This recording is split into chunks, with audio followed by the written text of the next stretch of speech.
very good afternoon to all present here today. My name is Ming Yi, ID number 14980. Today will be my student industrial project SIP oral presentations, which is also the second part of my internship training in GRAZ, Austria.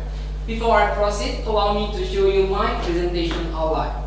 First of all, I will introduce the project title, followed by some theoretical background, problem statement, and most importantly, the main objective. The second part of my presentation is the methodology, whereby I'm going to tell you how I conducted the experiments. Moving on to the next part, I will be presenting the result and discussions. Besides that, I will also give one important recommendations in order to improve the overall result of the research project. Finally, the last part of my presentations will be the conclusion, and I'm going to give you a brief summary on the whole research project. Now let's start. This is my project title, Experimental and Numerical Comparisons of Classical and Optimized Rotating Disc Contactor Extraction Column. Before I go into the detail of my research project, I would like to talk a little bit on what is actually RDC. For your information, RDC is basically an extraction column in which the principle is based on liquid-liquid extractions. Everyone knows that liquid-liquid extraction is a separation process where it involves the transferring of solute from the feed solution into another immiscible liquid. Another important thing about liquid-liquid extraction is the separation takes place based on their relative solubility. In other words, in order for the separation to occur effectively, this solute has to be more affinity towards the solvent atoms. Now let me show you the basic structure of the RDC. The most important part that I would like to emphasize here is there are rotor discs which are mounted to the rotational shaft located at the center of the column. Based on the research they have done, RDC has been widely used in industry due to the advantages such as, first, it has simple design. Simple design indicates that you only require a lower cost in order to build the column. Number two, high throughput. High throughput is also important because we can introduce more flow rate to the system, which is a good point. However, this RDC has a big problem, which is this axial mixing effect, in which will cause a significant reduction in the separation efficiency. Because of this problem, came out with the problem statement on how can we actually reduce these axial mixing effects so that the separation efficiency can be improved or can be maintained. Due to the same reasons, I'm so proud with my supervisor here, Mr. Enes, because he has came out with the new design of RDC, and I was assigned to help him as a part of the project.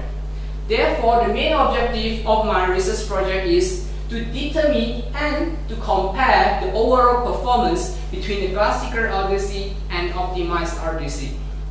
In achieving this main objective, the research project was actually divided into three main parts. The first one, hydrodynamic experiments, mass transfer experiment, and the last part is CFD simulation. Now I'll explain in detail what are the objectives as well as the significance behind each of these parts. First, in hydrodynamic experiment, basically there were two important elements that were carried out, which is the disperse phase holdup and critical flooding rate. You have to know that these two elements are very important, especially for the operating limit as well as the rate of mass transfer. Besides that, in this part of experiment, I also study how some of the operating parameters such as the speed of rotations, the hydraulic load of both phases would affect these two elements. But most importantly, we want to compare the holdup value, the critical flooding rate between the optimized RDC and the classical RDC. Number two, in mass transfer experiment, of course, we want to compare the separation efficiency for both design. And in order to do that, we have to apply this HTU or NTU concept so that we can calculate the efficiency. Besides doing experiments, I also carry out some CFD simulations through some computer software. The objective of this CFD simulation is, number one, we want to maximize the vortex area utilizations. At the same time, we also want to increase the strength of vortex. You have to know that the strength is actually related to the axial mixing effect. The correlation between them is the higher the strength of vortex, the higher the tendency it has to reduce this axial mixing effect, and eventually your separation efficiency can be improved. So basically, those are the tasks that has been carried out in my research project in order to achieve the main objective. Now we'll move to the next part of my presentation, the methodology. As you can see, this is the test system that we use. So water basically will act as a continuous phase, shell salty will act as a dispersed phase, and n-butanol will use it as a transfer component in mass transfer experiment. Now let me show you the experimental setup. In general, the feed solution will enter from the bottom, whereas the solvent will enter from the top of the column. So basically the flow is counter current. Here you can see we have two tanks, one for water and one for organic solvent. The flow will controlled by the flow meter here. Besides that, we also have two centrifugal pumps, which the function is to pump all the liquid to the extraction column. So this is basically the setup. And in the following slide, I just want to show you the schematic diagram that I draw for the experiment. This is pretty much the same as the previous picture. The only difference here is there are props along the height of the column, which actually we need it in mass transfer experiment. This is to show you the differences between the classical design and optimized design. Actually, there are only two things different. Number one, in optimized RDC, there's no stator ring, which is the unique part of the optimized RDC. Number two, the diameter of the rotor disc in optimized RDC is slightly bigger, which is 0.86, whereas in classical is 0.725. That's the picture. You can see the differences between both designs. Before I move to the next part of my presentations, I would like to show you how I measure this dispersed phase hold-up. The method that we use is hydrostatic method. This method is very simple, and by just applying the concept from Bernoulli principle and hydrostatic pressure. For that, we will connect a manometer to the extraction column. By measuring the differential pressure, the hold-up can be calculated after some derivations.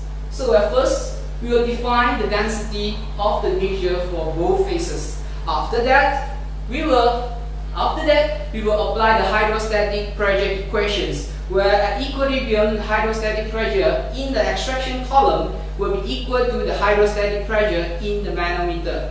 That's why we came up with these equations. Now we will substitute the density of the mixture into these equations.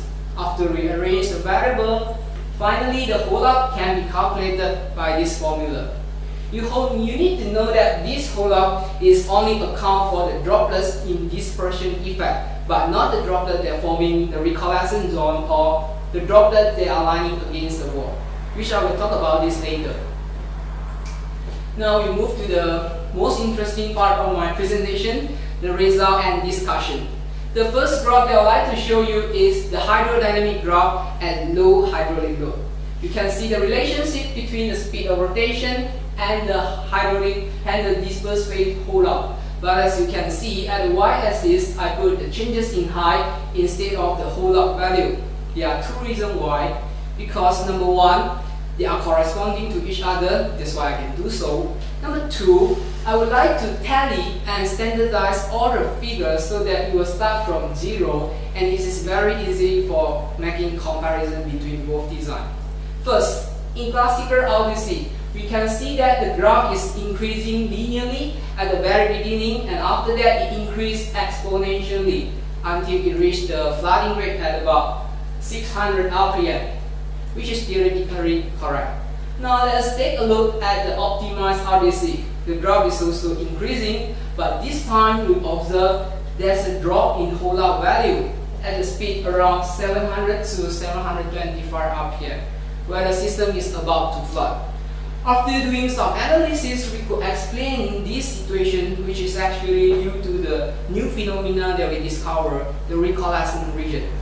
What is it all about? I will explain to you later, but what you have to remember at the moment is there's a drop in hold-up at the speed close to flooding rate. Okay, this is another hydrodynamic graph, but in this case it's high hydraulic load, which is 30. So you can see the line behavior for different phase ratio. First, in classical RDC, we can observe that this blue color line graph has the highest hold-up value as well as the highest critical flooding rate. At the same time, it also shows a linear behavior, which you can see from this point to this point, which is actually good in terms of process control. Imagine if you have a system which is in linear form, then definitely it will be very easy for you to control. Therefore, based on the result here, we can say that the optimal phase ratio would be this 5 to 25, where the hydronic load of the water is dominant. Now let's focus at the optimal RDC. We can see that all the graphs are much more linear compared to the classical RDC, right? So in terms of process control, optimal RDC is much more better. Besides that, we observe the highest holdout value and the high critical flooding rate occur at the phase ratio of 1, which is 15 to 15 in this case, represented by the green color line. So it will be the optimum case in the optimized RDC extraction column. Another important observation that you can get from this result is, again, there's a drop in holdout value. But this time it occurred quite early at the very beginning, which is about 200 to 250 RPM. Do you know what's the reason? The reason actually is just the same as the previous case, due to the recoalescent region. But are you curious that what is the difference between the recoalescent in this case with the recoalescent in the previous case? Now I will explain to you. First, basically this is the optimized RDC, so vortexes are formed when the system is running. First, imagine that the droplet of the dispersed phase will first move in these directions, the clockwise directions following the path. When it reaches this point, the droplet that has a smaller size will go down due to the strength of vortex, and it will remain at this region following the circular path. Whereas the droplet that has a bigger size will tend to move up into the next region in the opposite directions, which is anti-clockwise. So the same thing happened here, the smaller size will go down and the bigger size will go up until the top of the column. This is basically what happened in less than 1 second. Now focus at the picture. When a certain speed of rotation is achieved, those droplets will stick to the wall here and eventually form a layer of regions between the rotor disc and the upper part of the rotational shaft. Now we name this region as the recoalescent region. This explains why there is a drop in holdout value. Why? Holdout is defined as the volume fractions of the dispersed phase droplet in the active column. Since the droplets are forming a layer of region or lining against the wall, definitely the holdout will decrease. Another question you might wonder is, just now there were 2 cases of recoalescent, right? Look, you have to know that these recoalescent regions will not only occur at the upper part of the compartment, it will also occur here at the lower part of the compartment, which you can see at this corner. After doing some analysis, the upper part of the recoalescent will occur at a speed around 200 to 250 RPM, which is quite low. Whereas the lower part will only occur at a very high speed that is close to flooding rate.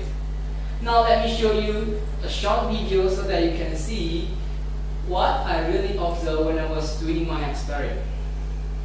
Yeah, you can see this is optimal RDC. You can see there is a recoalescent region formed at the upper part of the compartment, which is actually this case. But in classical RDC, we didn't observe this recoalescent region at all. That's why the graph for the classical RDC is very smooth. Talking about the flow, besides this phenomena was found, I also discovered a new type of flow regime, which the flow has a spiral behavior. Now I will show you a series of videos so that you can see how the behavior or the flow of the droplet changes from one speed to another. The first video, which is at 50 RPM. Can you observe anything from the video? Actually, the flow is already in the spiral behavior, but maybe due to the angle is too high, so it is not so obvious. Never mind, let's take a look at the second video, which the speed is at 150 RPM. Now you can see clearly that the flow is in spiral flow regime. Right, it's very nice.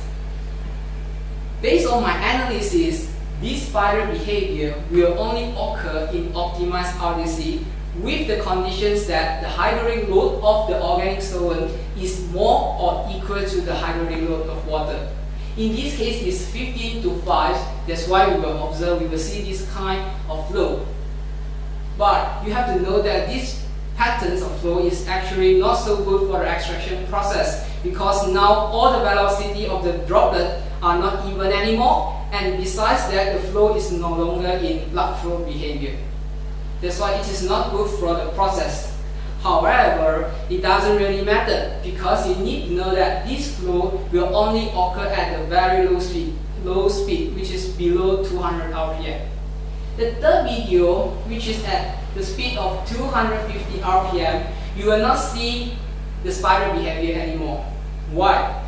Because the speed of rotation is high enough to cut the droplet into smaller size, and now the droplets will go through every single compartment for the extraction process. So this is basically how it happened in the extraction column.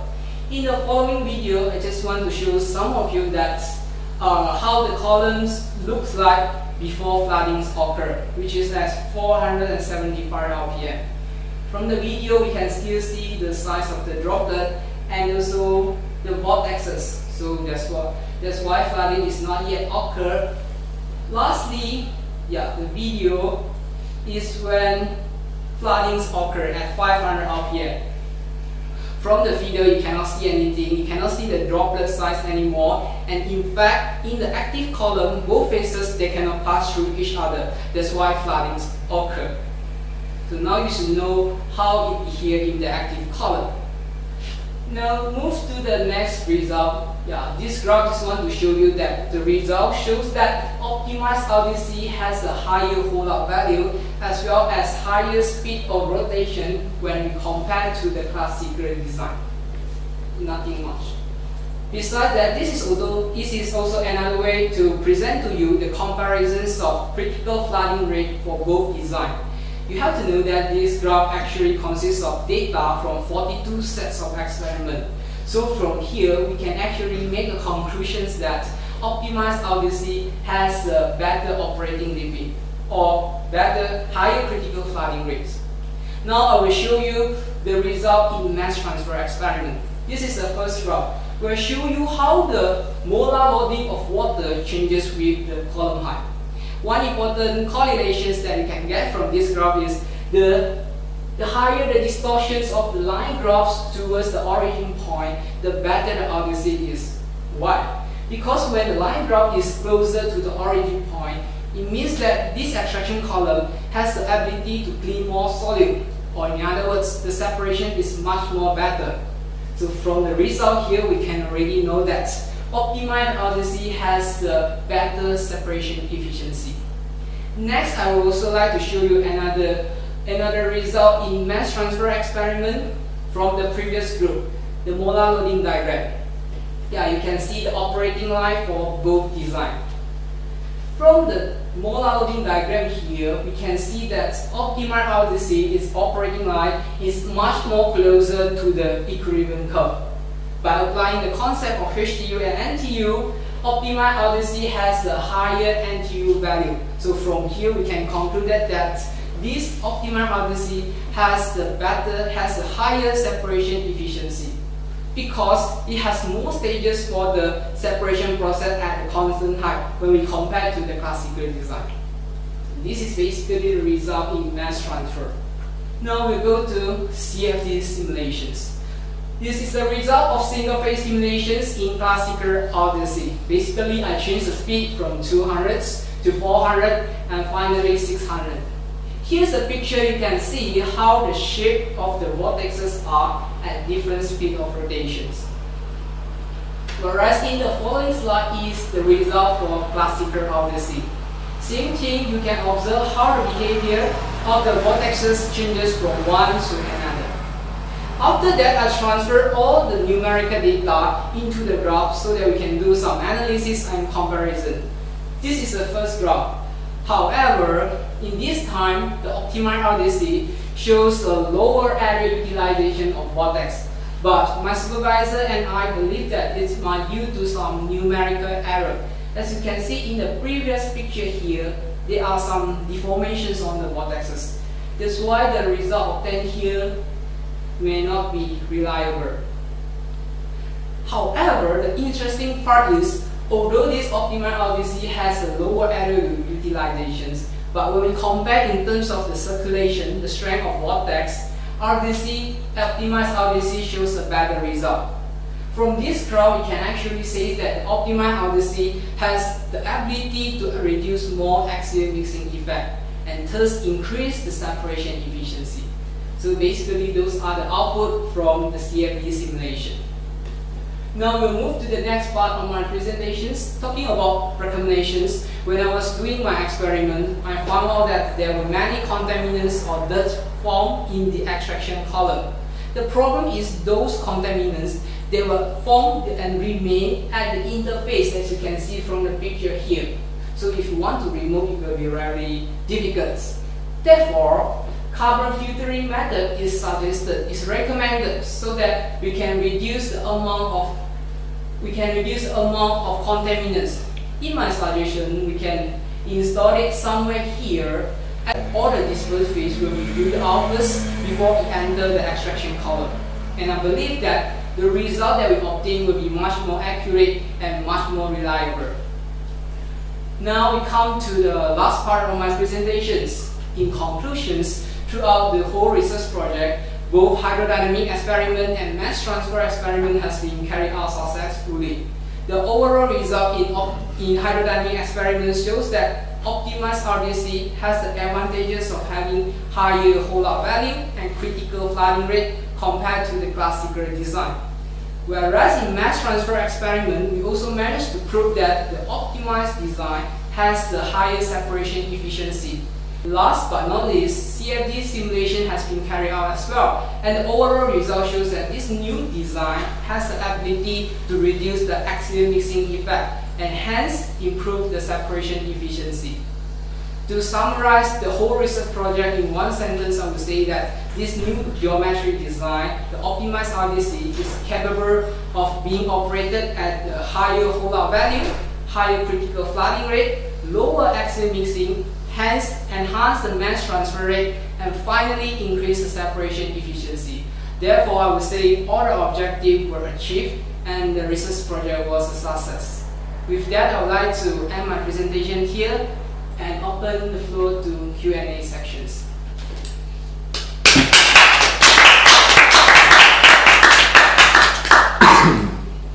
Well, actually, your presentation gives me the permit for just one word. It is brilliant. Thank you so much. You did a brilliant job, you did a brilliant presentation, and we're very proud of you. Thank you so much. Definitely. So you want to have some questions. If you don't mind, let us go to figure 6. I like this figure 6 of your presentation. Figure 6 is... Can you... just press 6 and enter. 6 and enter. No. Which one is it? Is it the next? Let's go to the... not just the one before. Then it must have been the number 5. Let's go. With the sketch of the RDC. Yes, here we are. All the time I've been faced with this subject and discussion. I wondered about the sketch of the RDC you find in literature. So you have got a fantastic sketch from literature. Yeah. Tell us what's wrong with this sketch from the point of view of discussing RDC. There is just one item that hurts when looking at this figure. You mean the structure that pointed out? The shaft diameter. So if you would really construct an RDC with this micro shaft diameter, it would definitely never work. So that is what I always wonder when looking in literature, you find this sketch, although the RDC cannot be operated from the principal point of view when you build the shaft diameter that small. Actually, this is, for me, I think that this is actually the classical design of the RDC, and because of that statering at the column and the inner wall. The sketch itself is correct, except that the typical characters of the RDC, or one of the typical characters of the RDC, is that you need a huge diameter of the shaft, and there is definitely no sketch shown in literature, no technical sketch shown in literature that gives you an idea of what you have to keep care of when you discuss the RDC. It's the huge diameter of the shaft. They don't want to show the truth. Probably they want to hide the truth, yes. To leave you with the impression that most of the cross-sectional area is free for phase flow. That's probably correct. Now let's go to the serious question, if you don't mind. What is the expected advantage of the improved RDC compared with the classical RDC in terms of application? What do we expect from rejecting the stator rings? Of course, because when we're doing this research project, of course we want to increase the separation efficiency. So since with the discovery of the research project proved that this optimized RDC has a higher separation efficiency, so we can apply this in the industry. Let's go through a very simple route of discussion. Does the classical RDC cost more or less than the improved RDC? Or will the improved RDC cost more or less than the classical RDC?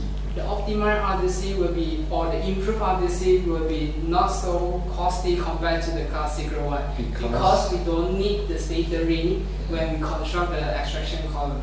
So it constructs cheaper. Yeah, it will be cheaper in improved RDC extraction column, because we don't need the stator ring anymore. And in fact, we can produce a higher separation efficiency in the improved RDC. You discussed the effect of contaminants on the operation characteristics. Does the improved version of the RDC have advantages over the classical RDC from the point of view that you have to deal with contaminated feeds when you do the job on an industrial scale? Actually, both of the contaminants was found in both cases, both classical and optimized RDC extraction column. So that's why I recommend this method, so that we can improve the separate, or maybe we can make the result obtained will be much more reliable or accurate, because it will cause some error to the result obtained because of those contaminants. Actually, I wanted to discuss the effect of contaminants when you operate the classical RDC. What will be the consequence when you, for example, add 10 sites to one of them phases when you operate the classical RDC? Will you observe any specific limitation then, or?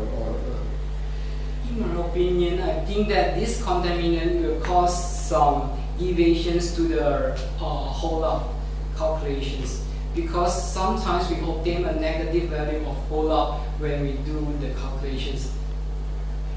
And so actually, hold-up is defined as the volume fractions of the dispersed phase droplet in the active column. So it is impossible to have a negative value. But maybe due to those contaminants, the result obtained is negative. That's why. That's my point of view. that these contaminants will yes, actually in terms of operation reliability and so long-term operation reliability. And, when you have to treat any effluent which is densite laden, many biological effluents may be densite laden, the classical RDC will be subject of severe GRAZ formation, which will limit its operation range and the hydraulic load. And we expect from the improved version, from the so-called EDC or improved RDC, that GRAZ formation will not cause these limitations, because GRAZ formation builds up below the stator rings. So if I don't have any stator rings, GRAZ formation will not limit my operation, the operation of my apparatus. That is probably one of the major advantages of this improved version. Yeah, because we don't have the stator ring. Yeah. Yeah. So the no, concentration will be lower. yeah, and so no dirt can collect there. Yeah. It's very usually the dirt collects at the stator. So if there's nothing to collect at, Yeah. yeah. Yeah. Should I ask a question or? Do you I'm sorry, I just wanted to have my curiosity satisfied. Definitely, yes. Okay. So yeah, you talked about this axial mixing. Yeah. So could you again just explain what are different kinds of mixing and which one is good, which one is bad? Could you explain there a bit? Okay, thank you for your questions. Basically, there are two types of mixings in my research project, which is the axial mixings and radial mixings. Radial mixing is the one that we want to increase, whereas the axial mixing is the one that we want to reduce, because it will affect the separation efficiency. So, yeah, what happens if there's not enough radial mixing? Can you imagine that? So that's why we need to increase the speed of rotations, is that so that we can enhance the radial yes. mixings. But this question is connected to the question of Professor Siebenhofer, because your shaft, when you look at this picture, how do you expect the flow to be? The radial mixing is obviously not so good. So would you expect the flow to look like when you send in the organic phase now? The flow will be unstable. Yes. And what would the organic phase do? It was most probably they will start or remain at the compartment height. Yeah. And how thick? How would you, when you draw a line of the organic phase, do you think, what would it look like? You mean the recoalesced zone? Yeah. Can you imagine how it would look like here? You mean the graph? Yeah. I mean, here because it's so low, the compartment head is so low. So how would this recoalesced zone look like in this case? It will be. No, this is the stator.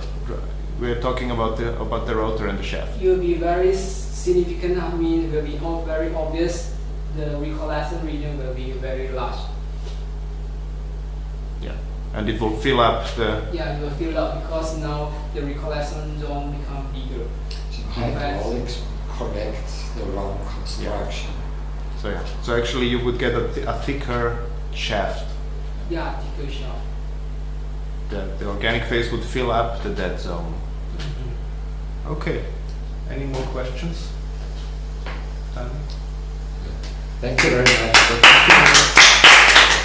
You did a great presentation, brilliant, as mentioned before. We're very glad to have you with us. Thank you. We're glad to have your colleagues with us. Okay, so I will stop.